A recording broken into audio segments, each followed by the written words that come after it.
Welcome to today's Seidokan Saturday. So today I want to look at footwork. I don't want to look first at sparring footwork, which would be where I'm making those bouncing movements and advancing quickly. If I'm going this way, I'm moving my foot in and out, I'm lunging, I'm shuffling forward or back, I'm lunging forward or back.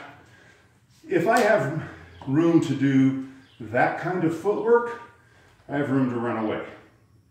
So if I'm doing that footwork, I'm fighting or sparring. I've mutually agreed to the combative encounter. In self-defense, there is no agreement to fight, to engage. So without that agreement, I'm simply going to defend or put myself in a position to quickly respond to the attack and then escape. So two different scenarios. So the footwork we're going to look at is using three different stances, okay?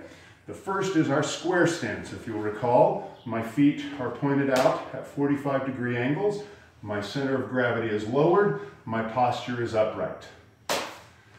Second is our front stance, which is I'm weighted forward into the forward leg.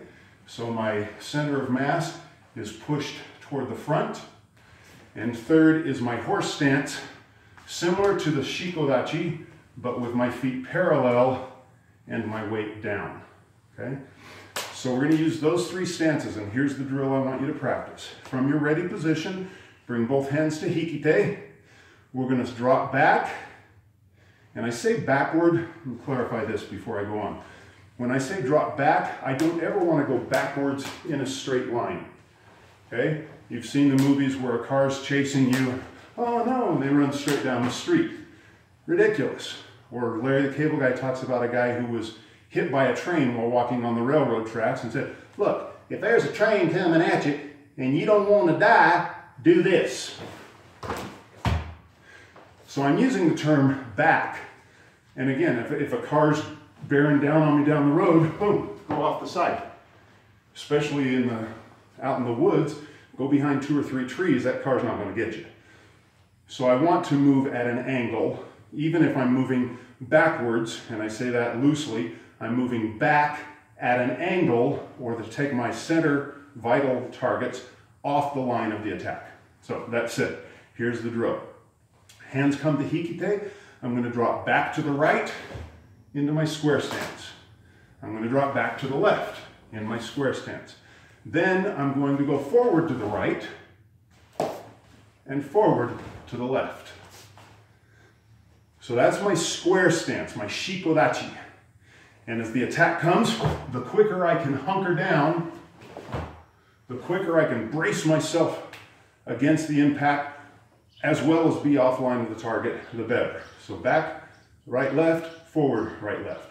Second stance we'll use is the horse stance. When I drop into a horse stance, again, I'm taking my center off the target line. I'm pivoting like a gate and dropping my weight to the side. My feet here are parallel forward, and I'm directly sideways to my opponent. So we go back with the right foot, back with the left foot. Now we don't go forward because that puts us right into the heart of the guy, but we do go sideways with the right foot, sideways with the left foot. So we want to do that drill as quickly as possible also. Work on getting in and out of position.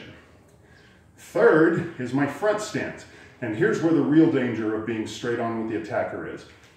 I don't want to stay here. So when I'm using Zenkutsudachi, there are actually 6 places that I want you to practice stepping.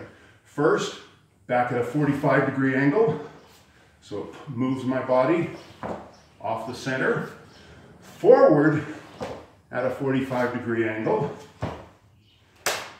And then also we can move directly sideways, so I'm turning the side of my body toward my opponent as I step into my stance. So that's your stance drill. We'll put those together down the road with the blocks and punches, learn how to move from a defensive to an offensive posture, and we'll get that in the next segment. So here's your practice. Shikodachi, right? Shikodachi forward, right, and left. Then we do our horse stance. Drop back right. Step to the side right and left. Then our front stance. Forward to the right and to the left. And turning straight sideways against the attack. Practice moving into those positions quickly as you possibly can.